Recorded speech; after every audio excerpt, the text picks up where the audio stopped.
Eileen Softis, and I want to share with you a movement ed video, and this one is titled Back Pain When Bending Over, or I should say causes of back pain when bending over. Now, there is more than one potential cause. Someone might have some serious disc issues going on and they get pain shooting down the leg. I'm not going to talk about that one.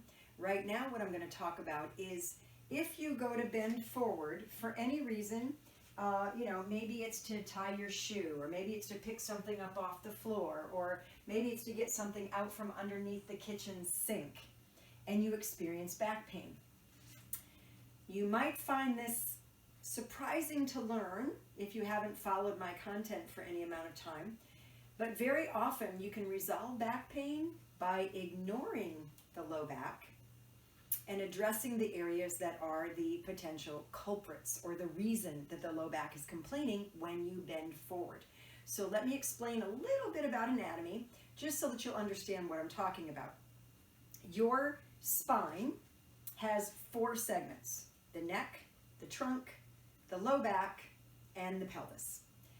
They all curve in a different way. The neck curves the same as the low back, and the trunk curves the same way as the pelvis. And so because of that, it makes your spine 8 times stronger than it would be if it was straight as a board. You ever see those old-fashioned, or I should say antique chairs, and they have those skinny little spindly legs, and you think, how can a 200-pound person sit on that chair and the legs don't fall out from under them? That's why, because those legs are curved, which gives them a lot more strength than if they were straight. So your low back more than likely has more strength than you think it does.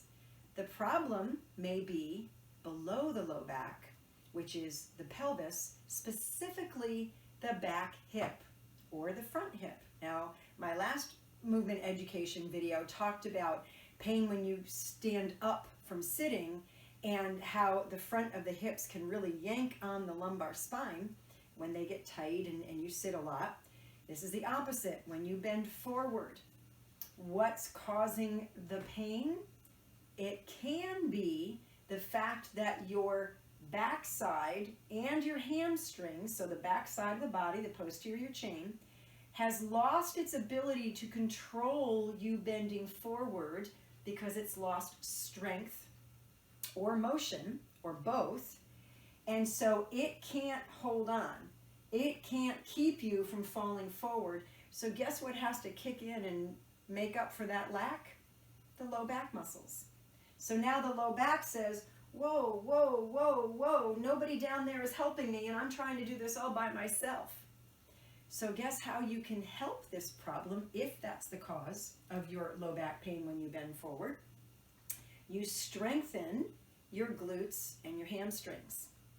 Now, your hamstrings, if you ever looked at an anatomy picture, they attach to the sit bones, the ischial tuberosity, which is those 2 bones that you sit on, and they attach to that, and then they also come down and they attach below the knee on either side, inside and outside.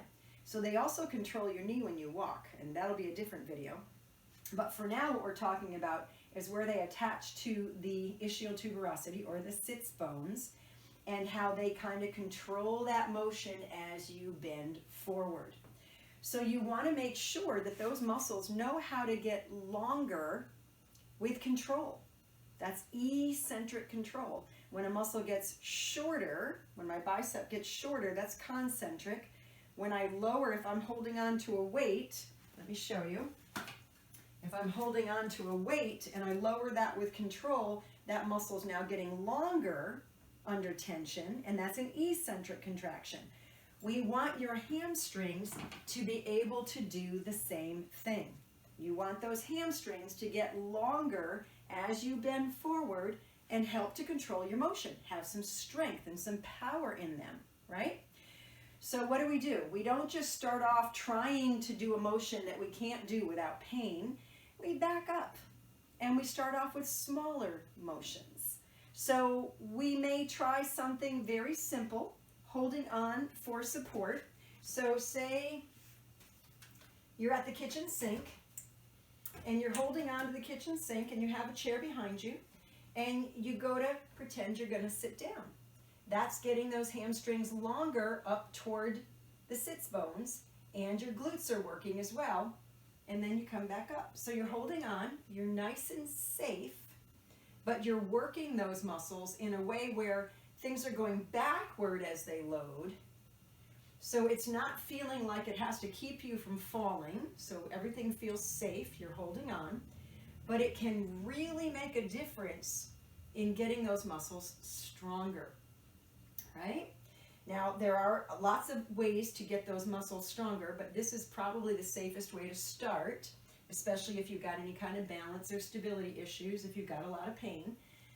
The goal here is to train without pain. This is not the no pain, no gain thing. Train without pain. Because when you experience pain, when you're doing a motion repetitively, your brain is working overtime, trying to figure out how to do that movement without creating the pain. So it's trying to figure out all these different muscle pathways that it can use instead of the muscle pathway that you're trying to get stronger, to take the stress off it so you stop hurting yourself. So you're literally training in your dysfunction. You're literally strengthening dysfunctional movement patterns. And I know that's not your goal. I would like to think that your goal is to train your body in authentic human function, the way the muscles were designed to work, so that you don't have pain and the right muscles are doing the right job at the right time. So the goal is to back up, figure out a movement that lengthens that muscle with control that it can do without pain. You can do it repetitively, and then you build on it. So this would be a great start. And then how would you progress that? You could do some step backs. So what I'm going to do is I'm going to just step back and pretend I'm going to sit. And then come back, bring my foot forward again, step back, pretend I'm going to sit. Guess what that's doing? That's eccentrically loading that hamstring and giving it a beautiful load with control, yet ideally there's no pain, no symptoms. And of course you would do that on both sides, right? You would step back there. You've got the chair behind you. If you feel like you need a kitchen sink in front of you to hold on to for safety, do whatever you need to do to make sure you're safe. Your brain knows you're not going to fall.